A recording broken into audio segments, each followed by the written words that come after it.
अयोध्या के जिस प्रकरण में ये लोग चंदा चोरी की बात करते हैं, वहां चंदा चोरी नहीं, चढ़ावा से जुड़े हुए एक प्रकरण का मुद्दा आया था। श्री राम जन्मभूमि तीर्थ क्षेत्र ट्रस्ट ने इस प्रकरण में 12 जून को उत्तर प्रदेश सरकार को एक पत्र लिखा कि कतिपय समाचार पत्रों और मीडिया में इस प्रकार की सूचनाएं आई हैं और हम चाहते हैं कि इस प्रकरण की एक एसआईटी बना करके जांच करवा दी जाए।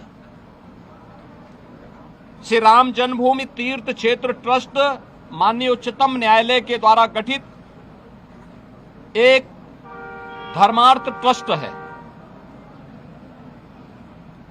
राज्य सरकार इस मामले में कोई हस्तक्षेप बिना ट्रस्ट के आग्रह पर या माननीय न्यायालय के आदेश के बगैर कोई भी निर्णय नहीं ले सकती थी। ट्रस्ट ने अपील की, अनुरोध किया, राज्य सरकार ने 13 जून को स्वयं उनके अनुरोध के क्रम में एक एसआईटी गठित कर दी, जिसमें सचिव स्तर के एक सीनियर अधिकारी को एसआईटी का अध्यक्ष,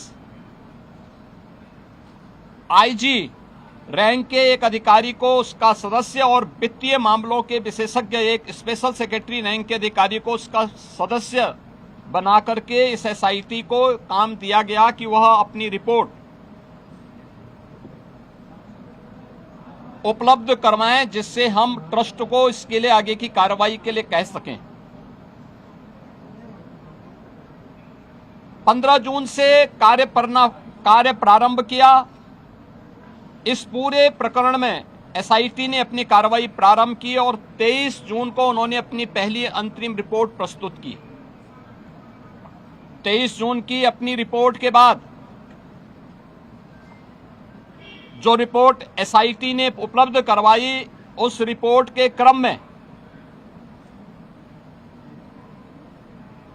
उत्तर प्रदेश सरकार ने ट्रस्ट को उसकी सिफारिशों को उपलब्ध करवाया और ट्रस्ट ने 25 जून को इस पर एफआईआर लॉन्च करवाया।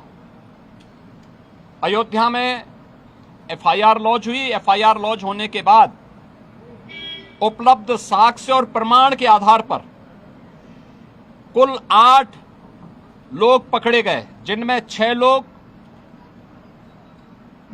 चढ़ावे से जुड़ी हुई धनराशि में चोरी करते हुए या धनराशि को इधर उधर करते हुए देखे गए। उस आधार पर कार्रवाई हुई। 2 लोग इस पूरे प्रकरण में जिनकी जिम्मेदारी थी, उन लोगों को और उसके साथ जोड़ करके यह 8 लोगों की गिरफ्तारी हुई।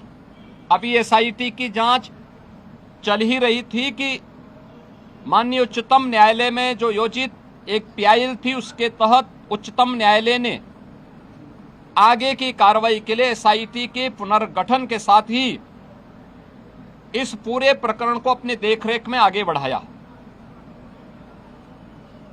इस मामले में किसी भी साधु संत का कोई संलिप्तता प्रारंभिक जांच में एसआईटी की प्रारंभिक रिपोर्ट में कहीं भी नहीं पाया गया।